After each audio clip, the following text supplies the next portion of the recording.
Middle east में भयंकर जंग के हालात बन गए हैं। ईरान ने सैकड़ों मिसाइलें इजराइल पर दाग दी हैं।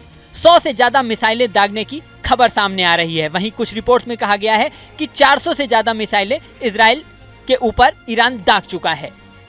ईरान के हमले के बाद इजराइल ने भी करारा जवाब दिया है। इजराइल की सेना आईडीएफ के प्रवक्ता रियर एडमिरल डेनियल ने कहा है कि इजराइल देश पर ईरानी मिसाइल के हमले का जवाब देगा। डेनियल ने कहा है कि हम डिफेंस और अटैक को लेकर एकदम सतर्क हैं। हम इजराइल के नागरिकों की रक्षा करेंगे। इस हमले का जवाब दिया जाएगा। आईडीएफ के प्रवक्ता ने कहा कि हमारे पास प्लानिंग है, हम समय और स्थान खुद तय करेंगे और कार्रवाई करेंगे। ईरान के हमले के बाद इजराइल ने अपने देश के लोगों से कहा है कि वो बम शेल्टर से बाहर आ सकते हैं। 1 घंटे पहले इजरायलियों को बम शेल्टरों में रहने का आदेश दिया गया था, क्योंकि ईरान ने अब बैलिस्टिक मिसाइलों से हमला शुरू कर दिया था। वहीं दूसरी ओर इस हमले के बाद अमेरिका के राष्ट्रपति जो बाइडेन ने अमेरिकी सेना को आदेश दिए हैं कि ईरानी मिसाइलों को मारकर गिरा दिया जाए। ईरान की ओर से मिसाइलें दागने शुरू करने के बाद ही व्हाइट हाउस की ओर से ये बयान जारी किया गया था।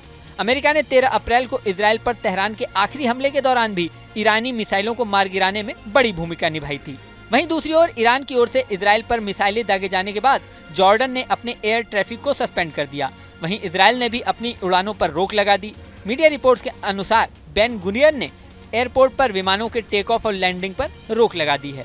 ईरान ने इजराइल के ऊपर मिसाइल अटैक तब किया जब अमेरिकी खुफिया रिपोर्ट्स में ये बात दावे के साथ कही गई थी कि ईरान कभी भी बैलिस्टिक हमला इजराइल पर कर सकता है। ये रिपोर्ट सामने आने के कुछ ही घंटों बाद ईरान ने बैलिस्टिक मिसाइलों से इजराइल पर हमला कर दिया। मिडिल ईस्ट में अभी तक इजराइल की जंग हमास, हिजबुल्लाह और हुतियों से चल रही थी। ये सभी नॉन स्टेट एक्टर्स हैं, यानी शक्तिशाली संगठन, लेकिन देश नहीं। इजराइल अभी तक किसी भी देश से सीधे जंग नहीं लड़ रहा था, लेकिन ईरान के हमले के बाद अब आशंका है कि ईरान और इजराइल में सीधी जंग शुरू हो सकती है। बेशक ईरान की मिसाइलों के बाद इजराइल ने जंग की घोषणा नहीं की है, लेकिन ये घोषणा कभी भी हो सकती है। आपको बता दें, ईरान के बारे में अमेरिका की फॉक्स न्यूज एजेंसी ने दावा किया था कि ईरान अपनी मिसाइलें तैयार कर रहा है। आपको ये भी बता दें कि इजराइल के पीएम नेतन्याहू के बारे में दावा किया गया था कि वो रूस के प्रेसिडेंट पुतिन से इस मामले में बात कर सकते हैं कि वो ईरान पर लगाम लगाने के लिए अपील करें।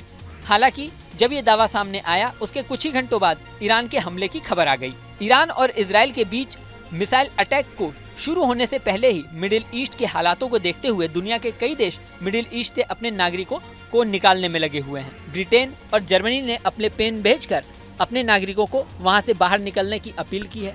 ईरान के मिसाइल अटैक के बाद 3rd वर्ल्ड वॉर की भी आशंका जताई जा रही है।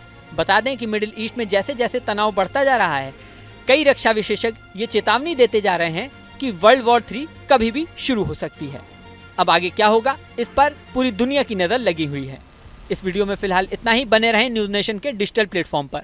न्यूज नेशन अब व्हाट्सएप पर खबरों के ताजा अपडेट के लिए न्यूज नेशन के इस QR कोड को स्कैन करें।